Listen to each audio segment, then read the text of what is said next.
Y a veces en nuestros trabajos nos aman hasta que les servimos. Luego que ya no les servimos, ya nos desechan. Yo soy padre y abuelo y me sentiría muy mal que mis hijos me busquen solo por lo que les doy. La verdad que es feo, ¿cierto?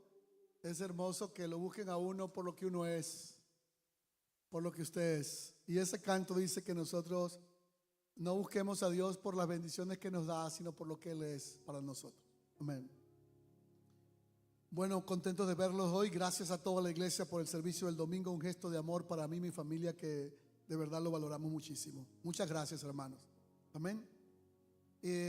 Quiero, antes de predicar, decirles que tenemos dos actividades muy importantes. Una es un retiro para líderes, que esta vez es para un grupo limitado.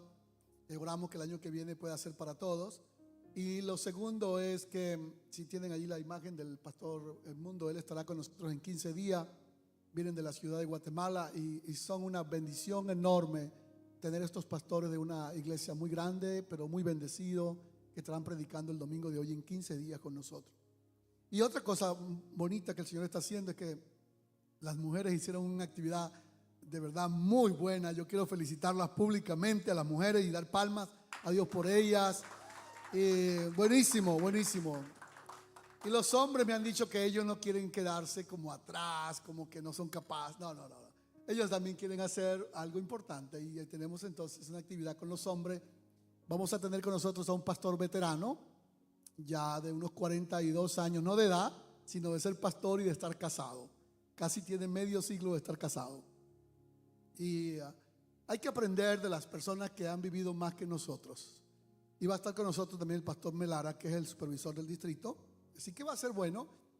Les pregunté a algunos de los líderes directivos el equipo organizador, que cómo están inscribiendo. Me dicen que ellos están muy adelantados para este tiempo, que están usando la tecnología. Así que bueno, a lo mejor hay algunos de ellos hoy, o sea, algunos están inscribiendo usando su teléfono. Así que ahí, o sea, me levantan la mano y puedes venir, o sea, hasta acá, mientras que ellos hacen algunas otras publicidad, pero ellos se fueron a la tecnología de punta. Ustedes, para inscribirse, solo buscan a este chico ahora al final del servicio, o a Jaciel o a Efraín, y en una aplicación en su teléfono, ¿verdad? Ok, ahí entonces se pueden inscribir. Bueno, ese es otro nivel. Entonces, gracias. O sea, muchas gracias. Y o sea, los está inscribiendo a todos. Y yo tengo muchas expectativas que los hombres nos van a sorprender. Todo hombre, decimos en mi país, macho y camacho, de 18 años hasta que el Señor le dé vida, está invitado a nuestra convocatoria, que es el día 6 de diciembre, desde las 8 de la mañana hasta las 3 de la tarde. No le voy a decir qué tenemos porque va a ser muchas sorpresas. Amén. Abra sus brazos conmigo y diga en voz alta: Señor, háblame hoy. Quiero escuchar tu palabra. Quiero afinar mi oído para escuchar tu voz. Lo que escucharé será tu palabra. Estaré atento, la creeré, la practicaré, confiaré en ella. Estoy seguro que tú eres el que me vas a hablar hoy. Amén. Una de las maneras de nosotros ver a Dios, hay muchas formas, pero una de las tantas formas es saber que Dios está presente. Y hay un poder en la presencia. De hecho, cuando uno se siente solo y llega alguien y lo acompaña, le da mucho ánimo, porque hay un poder en la presencia. Y en el Antiguo Testamento las personas miraban a Dios. Por ejemplo, Abraham lo llamó el Dios proveedor, porque le proveyó para que no sacrificara a su hijo. En otra oportunidad, Dios apareció en Génesis 17 como el Shaddai, el Dios todopoderoso. Pero hoy yo quiero enfocarme, y vamos a empezar una nueva serie que se llama Gratitud. Y el eslogan de esta serie es: yo escojo ser agradecido. ¿Cómo es el eslogan? Todos conmigo: yo escojo ser agradecido. Esa es una elección, una decisión suya, ser agradecido. Pero he empezado un estudio que lo voy a terminar hoy, y de ahí veremos cómo conectamos en la gratitud con el tema que voy a conversar, y es Jonás. Terminaré hoy este estudio y quiero enseñarles algo que es muy valioso acerca del Dios que está presente. Algunos consideran que Dios creó el mundo y luego se perdió. Nunca más lo vimos. Algunos niegan totalmente su existencia.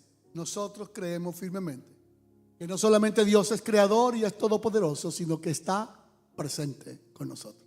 Voy a mostrarte 7 momentos en la vida del ser humano en que Dios está presente. Pueden haber más, pero le voy a mostrar 7. El primero es: Dios está presente en nuestra vida a través del llamado. Todos ustedes han sido llamados por Dios, llamados a la vida, llamados a un rol como padre, como esposo, como manager, como cualquier función o rol. Y en Jonás 1, que es donde vamos a estar trabajando el libro y terminando, dice textualmente así, que la palabra del Señor vino a Jonás, hijo de Amitai, y le dijo: levántate y ve a Nínive, aquella gran ciudad, y pregona contra ella. Dios está presente en el llamado, pero el llamado de Dios para nosotros es maravilloso porque es una anticipación y una planeación muy bien orquestada de Dios respecto a nuestras vidas. Y quisiera que usted vaya conmigo a Jeremías capítulo 1 para mirar cómo Dios planea tu vida de una forma especial. Y cuando usted mira que la vida suya es planeada por Dios de una forma especial, usted se regocijará en saber que Dios cuida de ti. Vino la palabra del Señor a Jeremías diciendo 1:4: antes que te formase en el vientre te conocí. Óiganlo bien: antes que te formase en el vientre te conocí, y antes que naciese te santifiqué y te di por profeta a las naciones. Dios no solamente nos llama a un rol, sino que Dios nos llama también a vivir una vida plena, una vida abundante, una vida maravillosa, extraordinaria. Entonces le dije yo al Señor: Señor Jehová, yo no sé hablar porque soy un niño. Versículo 7. Y me dijo Jehová: no digas soy un niño, porque a todo lo que yo te envíe irás tú y dirás todo lo que yo te mande. No temas delante de ellos, porque contigo estoy para librarte, dice Jehová. Y extendió su mano y tocó mi boca y me dijo: he aquí, he puesto mis palabras en tu boca. Amén. Gloria a Dios. Qué lindo es saber que usted no es un, Pablo lo dice así, el apóstol, no soy un aborto. A veces uno ha vivido experiencias traumáticas en la vida que considera que, como dijo Job en una oportunidad, ¿por qué no morí el día de mi nacimiento? ¿Y por qué alguien no acabó conmigo antes que naciera? No somos un aborto, no somos una causalidad ni una casualidad, y no somos un producto de la evolución. Somos el plan perfecto de Dios con nosotros. El apóstol Pablo, cuando escribe la carta a Efesios, por favor vayan allí, capítulo 2, versículo 10, dice algo extraordinario. Dice así, todos conmigo en voz alta: somos, todos con fuerza, somos hechura suya, creados en Cristo Jesús para buenas obras. Fuimos creados para buenas obras, las cuales Dios preparó de antemano para que anduviésemos en ella. Dios, esta traducción en griego, cuando dice somos hechura suya, dice somos el poema de Dios, no el problema de Dios, el poema de Dios. De manera que usted y yo hemos sido diseñados con un plan perfecto de Dios. Así que Dios está presente en tu llamado. Dios estuvo presente cuando tú naciste. En estos meses ha habido una bendición muy grande en la iglesia, que muchas parejas se han multiplicado. Y ahora tenemos más niños que cuando empezamos. Y eso es muy bueno, muy bueno. Y una de las cosas que he podido ver cuando visito a alguna de estas madres recién dadas a luz, y los padres también, pero los padres no son los que dan a luz, definitivamente, es que uno puede ver una criatura tan pequeñita, ¿cierto? Y con la vida que Dios ha puesto en ese ser tan especial. Y Dios lo cuida aún desde antes de nacer. ¿Cuánto más lo cuidará mientras que crece? Así que digamos todos en voz alta: Dios está presente en nuestro llamado. Dios ha estado presente con nosotros desde el día en que nacimos, desde antes de la fundación del mundo. y lo va a estar. Número 2, pero Dios también está presente en nuestras decisiones. Una vez que ya no somos niños, sino que crecemos, tomamos decisiones. Y hermanos y hermanas, las decisiones que tomamos no siempre son buenas. Hay decisiones buenas y otras no tan buenas que hemos tomado. Las que son buenas nos hacen sentir orgullosos, nos hacen sentir muy bien de ánimo. Pero las que hemos tomado que no son tan buenas, esas decisiones a veces traen vergüenza, dolor y tristeza. Jonás, Dios le pidió que fuera a Nínive y él escogió ir a Tarsis. Y en esa decisión errada de Jonás, pudo haber pensado él que ya estaba fuera del plan de Dios. Inclusive usted, o inclusive alguien que nació, dicen que hay niños planeados, niños planificados, niños deseados, niños esperados y niños ni deseados, ni esperados, ni planificados, ni añorados. Pero todos esos tipos de niños, por decirlo de alguna manera, no ha escapado del plan de Dios. De hecho, Jonás pudo haber pensado: tomé una decisión errada, escogí mi propio camino y posiblemente ya Dios no está en mi vida, porque yo he decidido escaparme de él y hacer mi propia vida. Jonás 1:17, léanlo en voz muy alta conmigo, por favor. Todos en voz alta. Pero Jehová, oh Dios, pero Jehová tenía, por favor, preparado un gran pez que tragase a Jonás. Y hay una palabra clave en esta lectura. ¿Cuál es la palabra clave que ustedes ven? Preparado. Dios tenía preparado un gran pez. Y eso es interesante, que nosotros podamos ver que Dios está presente aún en las decisiones tuyas que tomaste desacertadas, erróneas. Aún en esas decisiones que estás a punto de tomar y sabes que no son las correctas, aún ahí Dios está presente. No las tolera o no las está aprobando, pero está presente. De hecho, está tan presente que, sabiendo Dios por anticipado que Jonás tomaría el camino equivocado, se adelantó a él y le preparó un gran pez para darle una buena bienvenida. No sé yo en cuál pez o de qué forma Dios ha captado tu atención cuando tú has tomado la decisión equivocada en la vida. De lo que sí puedo asegurarte hoy es que cada vez que tomes una decisión equivocada en la vida, Dios, de alguna manera, en su providencia, preparará algunas formas para esperarte y recibirte, y aunque tengas que hospedarte 3 días en el hotel de un vientre de una ballena, Él lo hará para tu bien, para que vuelvas de nuevo a estar con Él. Todos los planes de Dios siempre apuntan a que vengas de nuevo a Él. Todos los planes de Dios siempre apuntan a que vengas de nuevo a Él.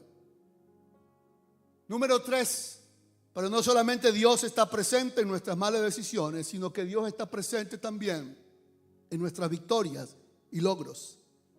Conozco a un Dios que celebra, un Dios que descansa. De hecho, Dios es un Dios de alegría y de gozo. Sí es un Dios que se enoja por la maldad, pero es un Dios que está presente en las celebraciones. Y este es un punto central de esta predicación porque, hermanos queridos, el capítulo 3 de Jonás dice que él se levantó y fue a predicar a Nínive, versículo 3, y era Nínive grande, de unas 120,000 personas. De hecho, algunos piensan que esos 120,000 personas que dice la Biblia eran posiblemente los niños nada más, lo que significaría que tenía una población de 1,000,000. Pero lo que la Biblia dice literalmente que habían 120,000 personas, por lo menos en esa ciudad. Jonás caminó un día, se recorría la ciudad en 3 días de camino. Y el sermón que Jonás predicó es el sermón más corto que quizás se haya predicado en toda la historia. Es el sermón más simple o más sencillo que se haya predicado. Y es el sermón con el mayor éxito que se ha registrado en toda la historia de la humanidad de alguien con un efecto tan extraordinario en solo minutos predicando. Ni Billy Graham, nadie en lo absoluto, nadie ha logrado lo que Dios logró en un hombre como Jonás en una predicación. Lo que significa que es interesante que algunos estudiosos consideran que Nínive, que era una ciudad, era el imperio asirio más fuerte del momento, que eran vasallos y que eran gente muy mala, muy terriblemente mala. Algunos estudiosos consideran que la noticia de un milagro ocurrido en el mar ya había llegado a Nínive antes que Jonás llegara. Lo que significa que como las noticias corrían rápido, en Nínive se sabía posiblemente ya que un hombre había sido salvado milagrosamente del vientre de una ballena, como prediqué hace 2 semanas, y que ese hombre que fue salvado milagrosamente estaría en sus tierras también predicando. Algunos consideran que pudo haber pasado. La noticia siempre llega primero que la gente, recuerden eso. Así que es totalmente creíble que el anuncio llegó que el gran predicador Jonás, que había resucitado del vientre de una ballena, sería el predicador invitado de la semana para estar en sus calles ese día, lo cual es algo extraordinariamente maravilloso. Eso significa entonces que cuando Jonás comienza a predicar un sermón sencillo, corto, único, este era su sermón, que él decía: Nínive, esta ciudad será destruida en 40 días. Esta ciudad será destruida en 40 días. Eso era lo que predicaba. Descansaba, volvía a caminar y volvía a decir: será destruida esta ciudad en 40 días. Nínive será destruida en 40 días. No creo que hizo llamamiento, ni conclusión, ni argumentó, ni hizo un desarrollo teológico de su sermón. Solo predicó eso. Pero el punto donde quiero llevarles es que fue tanto el impacto de su sermón que llegó la noticia hasta el rey. El rey se levantó de su silla, se vistió de cilicio, proclamó ayuno en toda la ciudad. Grandes, pequeños, hombres y hasta los animales los incluyó en el ayuno. Estudios arqueológicos demuestran que era una práctica común en los reyes cuando estaban en aflicción convocar a sus naciones a ayuno. Y se han encontrado evidencia que inclusive le quitaban la lana o las clinejas a los animales como señal de que también ellos tenían que estar en ayuno. De manera que esto fue totalmente real y verídico. Pero hay algo interesante del capítulo 4, versículo 1, y este es el punto de reflexión de este número 3. Jonás se apesadumbró, 4:1, en extremo y se enojó. ¿Lo pueden leer conmigo? Todos aquí. Jonás se apesadumbró en extremo y se enojó. Quiero que me preste su atención. Una de las cosas en las cuales Dios quiere sanarte a ti, sanarme a mí y ayudarte para que seas libre, es para que aprendas, y yo más que creo que ustedes tengo que aprenderlo más, a celebrar las victorias que el Señor te da. Nunca antes, inclusive escritores no cristianos, hay un filósofo coreano que escribe que una de las enfermedades más letales, lo sabemos, es la tiranía de lo urgente. En una sociedad donde no hay tiempo para nada y todo el mundo anda corriendo, se ha perdido lo que perdió Jonás. Perdió por un momento el tomarse el tiempo para celebrar las bondades del Señor, la grandeza de Dios. Solo imagínense un predicador con tremendo resultado. Dios, dice la Biblia en el 19, se convirtieron de su mal camino, se arrepintió Dios del mal que había hecho y no pasó nada. ¿Por qué? Porque toda la ciudad se arrepintió. Jonás hubiese podido celebrarlo y alegrarse y decir: wow, Dios, lo hiciste. Amén. Lo hiciste otra vez, qué grande eres. ¿Cómo? Qué grandes cosas ha hecho Dios con nosotros. Amén. Pero en el afán de la vida hay 2 cosas que pasaron en Jonás que quisiera dejarlas muy recalcadas en ti y en mí hoy. Uno, la bendición de Dios, en lugar de causarle alegría, le causó tristeza. En lugar de alegrarse porque Dios te ha bendecido, le causó tristeza. Y 2, esto es lo más interesante, Jonás no se entristeció solo porque Dios perdonó a la ciudad, sino se entristeció porque Dios perdonó a sus enemigos. En palabras cortas, lo que a él más le molestó fue que Dios fuese bueno con la gente mala. En palabras cortas, Jonás y usted y yo nos alegramos mucho cuando nos pasan cosas buenas a nosotros y a nuestra familia. Pero a veces nos cuesta alegrarnos cuando le pasan cosas buenas a alguien que no somos nosotros y tampoco es nuestra familia. Y ese fue el pecado de Jonás y es tu pecado y el mío. Tomarnos un tiempo para celebrar, hacer un stop en la vida y tomarnos un tiempo para agradecer a Dios por lo que Él ha hecho por nosotros, es la invitación nuestra para estos 2 meses de noviembre y diciembre. Hacer un stop y detenerse, decirle: Señor, gracias. Pero oigan esto, la práctica de este sermón es que usted se va a detener a dar gracias a Dios, pero no por lo que Dios ha hecho contigo, que está muy bien, pero es más profundo que eso. Es detenerse para dar gracias a Dios por lo que ha hecho con otros. Me motivan sus amenes. Esa es una práctica distinta. No la pongo en duda que todos ustedes le dan gracias a Dios por todas las bendiciones que Dios les ha dado a ustedes. Eso estoy segurísimo. Gracias, Señor, por la comida. Yo lo hago. Gracias por el carro, gracias por la casa, gracias por mi esposa, gracias por los nietos, gracias por los hijos. Ya. ¿Cierto? Pero la invitación es un poco más allá. Y es que ahora le vas a dar gracias a Dios por lo que Dios ha hecho con la vida de otras personas. Y vas a encontrar que quedamos en deuda. ¿Sabes por qué vas a quedar en deuda? Porque el egoísmo nuestro muchas veces nos lleva a cegar de darnos cuenta los logros y las victorias que los demás han obtenido. Haga la práctica esta semana. Escoge al azar en la iglesia o personas que tú conozcas, 5 personas, y trata de enumerar 2 o 3 cosas que tú sabes que a ellos les ha pasado cosas buenas. Te quedarás corto. Amén. Amén. ¿Por qué nos quedamos cortos? Por lo que Abraham Maslow llamó el síndrome de Jonás. Y él lo llamó porque Jonás le tuvo miedo al éxito. Pero yo creo que era mucho más que eso. Creo que era que le costaba celebrar las victorias de otros. ¿Qué tal si lo practicamos? Quiero dejarte esa tarea esta semana. El nombre de 2 o 3 personas de la iglesia o amigo suyo. Y tu tarea va a ser: Señor, quiero saber 3 victorias que mi hermano Aris ha tenido en este mes. Y la única manera de saberlo sería acercarme a él para preguntarle: hermano Aris, cuéntame cómo Dios ha sido bueno contigo en este mes. Y poder celebrar con él las victorias que Dios ha hecho con él. Ese acto es un acto donde morimos al egoísmo y morimos a que nosotros seamos el centro de la historia y permitamos que el centro de la historia sea Dios y su obra redentora a través de otros. ¿Saben algo más? Escúchenlo con atención y tome aire profundo. Esto es muy importante.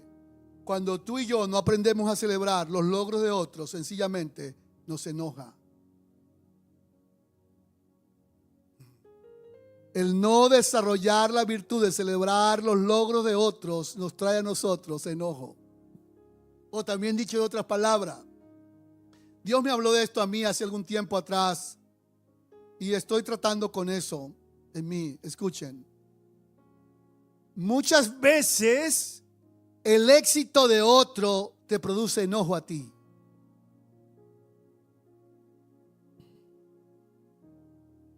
Y eso fue lo que pasó con Jonás. Me enoja que a otra persona le haya ido bien y a mí no. Me enoja que esta persona fue sanada y yo no. Me enoja que esta persona, el juez le dijo, tiene aprobado tu estatus migratorio y a mí no. Es mucho más complejo que lo que Abraham Maslow llamó el síndrome del temor al éxito. Creo que Jonás, perdónenme que sea tan franco con ustedes, y aquí siempre hay gente que le gusta estudiar la Biblia. Yo no creo que Jonás sea un hombre cobarde o miedoso y un profeta del cual nosotros podemos decir, oh no, Jonás era un gran profeta, extraordinario profeta. De hecho, es uno de los únicos, bueno, varios, pero él es uno del que Jesús dijo que la muerte y resurrección de él sería como lo que vivió Jonás en el vientre del pez. Porque Jonás me está enseñando hoy a mí que cuando yo no me alegro o cuando a otra persona le va bien y yo me enojo, yo estoy reflejando en mí egoísmo y en ti también egoísmo. Ahora, quiero enseñarte algo más. Y esto es interesante. ¿Cómo briegas con el enojo? Saben, el enojo siempre es un resultado de una frustración.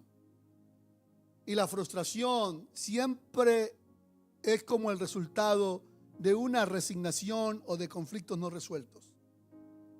Pero escuchan esto. Dios aborda a Jonás con preguntas interesantes. Por eso Dios es tan extraordinario. Dios le dice a Jonás, Jonás, ¿haces tú bien en enojarte tanto? Versículo 4. A veces veo algunas hermanas o hermanos molestos, pero a veces como están conmigo, pues lo disfrazan un poquito. Yo lo sé. He llegado a la oficina a veces cuando tenemos alguna actividad y he visto a algunos hermanos que yo a veces tiemblo. Deberíamos temblar ante la palabra del Señor, pero tiemblo ante la presencia porque si no me inclino me van también dando a mí. Para ti es esta pregunta, hermana querida y hermano querido. Esta pregunta es para ti. Cuando estés muy enojado, Dios te pregunta, ¿haces bien con enojarte tanto? ¿Algún médico aquí? Sí, tenemos como 3 médicos. Lo que Dios le está diciendo es, mira, quiero preguntarte, ¿crees que te ayuda a tu salud el enojo? Dios como terapeuta, ¿te ayuda a tu salud estar tan enojada, hermana o hermano? Por eso la pregunta es interesante. Vean conmigo y pasamos de una vez al que sigue. Dios está presente en las victorias, pero Dios también está presente en el consuelo. Me gustó esta frase de Spurgeon que dice que Dios cuidó de Jonás, proveyendo para Jonás justo lo que él necesitaba. Lean el versículo 5. Jonás salió de la ciudad, acampó al oriente de la ciudad, hizo una pequeña enramada y se sentó debajo de ella a la sombra para ver qué acontecería en la ciudad. En otras palabras, voy a quedarme aquí porque yo estoy seguro de 2 cosas. 1, que Dios es tan bueno que va a perdonar a esa gente. Y 2, que si Dios no perdona esa ciudad va a desaparecer y yo voy a estar aquí lejito, que no me llegue a mí. Cuando desaparezcan mis enemigos y mis amigos también. Pero lean el versículo 6 en voz alta todos conmigo y miren la palabra clave que está en la pantalla. ¿Cuál es la palabra clave? Por favor, con más ánimo todos, pero con más fuerza leamos juntos. Y preparó Jehová Dios una calabacera, la cual creció sobre Jonás para que hiciese sombra sobre su cabeza y lo librase de su malestar. Y Jonás se alegró grandemente por la calabacera. La palabra clave aquí es preparó. Esa es como la gracia de Dios para ti. Siempre Dios está contigo preparándote algo para cuidarte. Aleluya. Yo me siento feliz de decir eso porque lo he vivido en mi vida muchas veces. Dios no es improvisador. Él prepara las cosas por anticipado para cuidarte. Jonás está triste, está perturbado, está enojado. Oigan, miren acá todos. Miren ustedes si Dios es bueno o no. ¿Qué hace usted cuando alguien se enoja? ¿Qué hace usted? Bueno, resuelva como quiera su enojo. ¿Cierto? Bye. Bueno, en cada país tienen una palabra. Ese es su problema. Haga con su enojo como quiere, ¿cierto? Tratar con una persona enojona es muy difícil. Oh, hermano, qué difícil. Ni Salomón pudo. Salomón dijo, es mejor vivir en el monte que vivir con alguien que sea de mal carácter. Pero Dios no es así. Miren acá. Miren cómo Dios es tan terapéutico, tan sanador. Si Dios sabe que Jonás, hermano, si le meten una aguja, explota el muchacho. ¿Cierto? ¿Cómo trató Dios el enojo de Jonás? Lean en voz alta otra vez. Preparó. Otra vez que se convenzan. Preparó una calabacera, la cual creció sobre Jonás, para que le hiciese sombra. Y lean lo que sigue, por favor. Y lo librase ¿de qué? Oh, se saltaron ustedes, muchachos. Lo librasen de su malestar. Es el versículo número 6. ¿Cuál era el malestar que tenía Jonás? El enojo. Y buen malestar ese, ¿cierto? Gran malestar es el enojo. La ira contenida, la frustración, la impotencia. Le había producido un malestar enorme a él. Pero algo interesante de ese versículo en la última parte, por favor léanlo en voz alta. ¿Qué dice? Todos conmigo, todos en voz alta. Y Jonás se alegró grandemente por la calabacera. Oh, entonces usted dirá, pero sí puede reír el muchacho, ¿verdad? A ver si me siguen.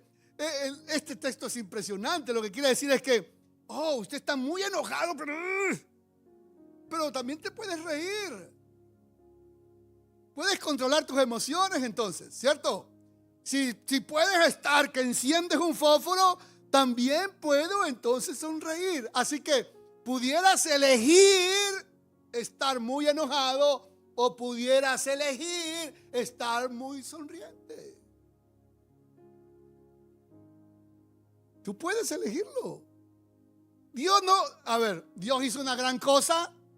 Sí, por supuesto que todo lo que Dios hace es grande, pero no le hizo una casa, una planta. Los botánicos llaman a esta planta Christi, porque tiene la figura de la palma de la mano. Así se conoce esta palma Christi, tiene la figura de la palma de la mano. Y son plantas de corta duración. De hecho, nació la noche anterior y al otro día ya se estaba secando.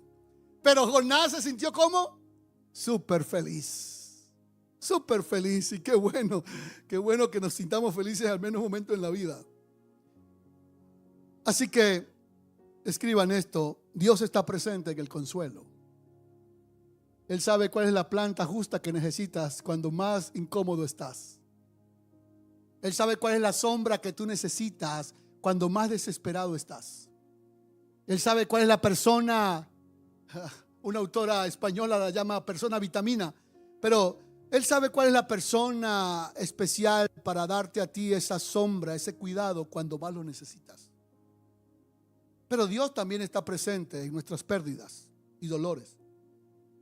Porque a venir el alba de la mañana, Dios preparó un gusano. Pueden leerlo, por favor, el versículo 7. Mira, léanlo en voz alta todos conmigo. Pero al venir el alba del día siguiente, Dios, y ese es el mensaje teológico que quiero dejarles hoy, Dios preparó. No es que está mal que reprendamos al diablo y todas esas cosas, pueden hacerlo, hermano, pero no todo es el diablo. Que la planta se secó, no fue el diablo, fue Dios que la secó. Y que ahora aparezca un bendito gusano, no fue el diablo, fue Dios el que lo envió. Lo que significa es que cuando nosotros entendemos que aún el enemigo trabaja para Dios, nosotros hacemos mejor de alguna manera y ser agradecidos. Señor, gracias por la planta que me dio sombra anoche. Está bien, ya hoy está seca. Así como me diste una noche, me darás una hoy. Ahora, Señor, este gusano que representa, este gusano representa las pérdidas y dolores de la vida. El gusano apareció, Dios lo puso para que secara la planta, pero también para enseñarle a Jonás, y por eso el canto de hoy me llamó tanto la atención.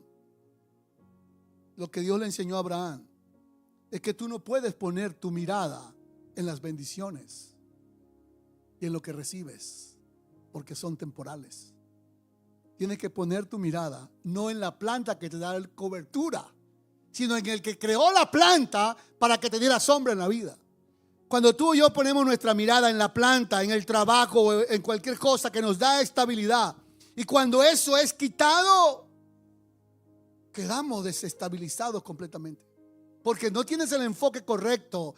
Y Dios, más que enseñarle a Jonás, le está enseñando a la iglesia cuadrangular de Indianápolis y a mí Si pones tu mirada en la planta que te da seguridad, frescura y que te hace sentir feliz. Lero, como hace mi nieta. Lero. Una buena pregunta es esa. The question is, ¿qué es lo que te hace feliz? No como una lombriz, sino ¿qué te hace feliz? Me hace feliz esto, pastor, me hace feliz aquello. Oh, muy bueno. Alabe a Dios por lo que te hace feliz. Pero no te aferres a lo que te hace feliz, porque lo que te hace feliz hoy puede que no te haga feliz mañana. Aférrate a quien te da la felicidad, la paz, el gozo, la alegría. Él sí, Él no cambia, Él no cambia. Amén. Todo pasará, todo se acabará. El apóstol Pablo magistralmente lo explicó en 1 Corintios 13. Todo se acabará, todo es todo. La ciencia se acabará. Todo lo que ha de ser se acabará. Y lo único que permanecerá será la fe, la esperanza y el amor. Y el mayor de ellos es el amor. Así que aquello que tú estás aferrado, que te da paz, un niño, oh, qué alegría, pastor, ahora sí tenemos un hijo y sí nos da paz. No te aferres a él. Es mejor no aferrarse para que el dolor no sea tan grande cuando ya no esté, y así lo disfrutamos más. Aférrate solo a aquel que puede crear el gusano y la planta. Por último, Dios está presente en las circunstancias más difíciles de la vida. La planta se secó, está bien. El gusano llegó, está bien. Pero ahora vino un viento fuerte. Entonces dijo Dios a Jonás: estás muy airado, Jonás, ahora. Y él respondió: no soy airado, estoy airado hasta la muerte. Jonás no es distinto a usted y a mí, solo que tuvo el coraje para decirlo, ¿cierto? Tuvo la valentía para expresarlo. Estoy enojado, estoy frustrado, estoy deprimido, no encuentro la salida, pastor, no veo el camino. La buena noticia, único en el mundo que te sientes así. Quiero decirte algo maravilloso y lindo, y es que no vas a encontrar en el mundo jamás donde te encuentres completamente con todo resuelto. No sé si eso te va a decepcionar, pero el único lugar donde tendremos todo completamente es en Cristo, cuando estemos con Él. Tu cuerpo y el mío siempre serán humanos y mortales.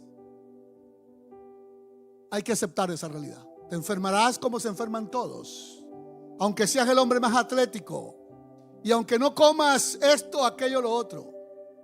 Es preferible que te cuides, por supuesto. Pero el mensaje es, y yo no soy profeta del desastre, pero soy alguien que quiero hablarte de parte de Dios. A veces los problemas llegan así como le llegaron a Jonás, uno detrás de otro. Pero quiero que sepas que Dios estaba con él y Dios cuidó de él.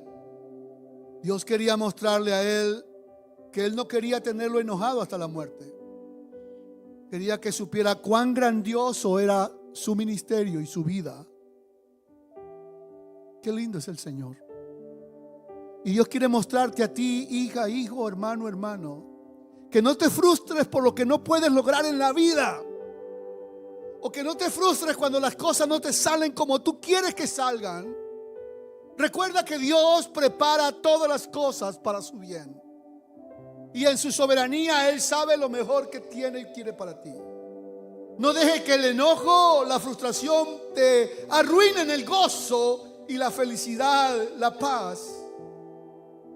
No permitas que el enojo por el éxito de otros apague tu llamado, apague tu luz. No lo permitas. Levanta el vuelo como las águilas. Levanta tu rostro y no te enfoques más en lo que no lograste. Enfócate en el Dios que prepara todo con cuidado para cuidarte a ti. Enfócate en el Dios que, aunque traiga el viento recio, traerá también para ti la salida. Porque lo último que quiero dejarte hoy es que Dios está presente en ti en la esperanza. Somos el pueblo de la esperanza. La esperanza. Me gustó mucho lo que un filósofo coreano dice. Por favor, chicos, esperanza. Dice: la esperanza es más que el positivismo y que la psicología positiva. La psicología positiva y el positivismo o los libros de autoayuda son buenos, pero son recursos que de alguna manera parecieran que eliminaran lo malo de la vida. Sé positivo y sé optimista, eso está perfectamente bien, pero no puedes eliminar la parte dura de la vida. La filosofía de autoayuda es buenísima si no le quitaran la parte real de la vida. ¿Cuál es la diferencia de la esperanza, la psicología positiva y el positivismo? Es que la esperanza no niega lo duro que es la vida. ¿Alguien alaba a Dios? La esperanza bíblica no niega lo duro que es la vida, pero aún así te da esperanza. Y esto es interesante. ¿Por qué? Llevaba muchos días preguntándome qué pasó con Jonás. ¿Dónde fue para Jonás? Y algo que Dios me trajo aquí a entender esto es: la historia no terminó con un Jonás derribado, derrotado. La historia termina con un Dios que tiene piedad y tiene misericordia de todos. Y eso me da esperanza. La historia de Jonás termina Jonás retirándose de la escena principal, del actor principal, para que Dios sea el actor principal de la historia. Jonás es como el libro de Hechos del Nuevo Testamento. Tiene un final que no termina. Quedó inconcluso porque el protagonista se esconde para que el verdadero protagonista de la historia aparezca. Y el verdadero protagonista de la historia de Jonás no es Jonás, ni eres tú, ni soy yo. Yo no soy protagonista de nada, ni tú tampoco. Somos simplemente servidores del verdadero protagonista, que ha cuidado de ti hoy, que cuidó de ti ayer y cuidará de ti siempre y para siempre. Alabamos al Señor.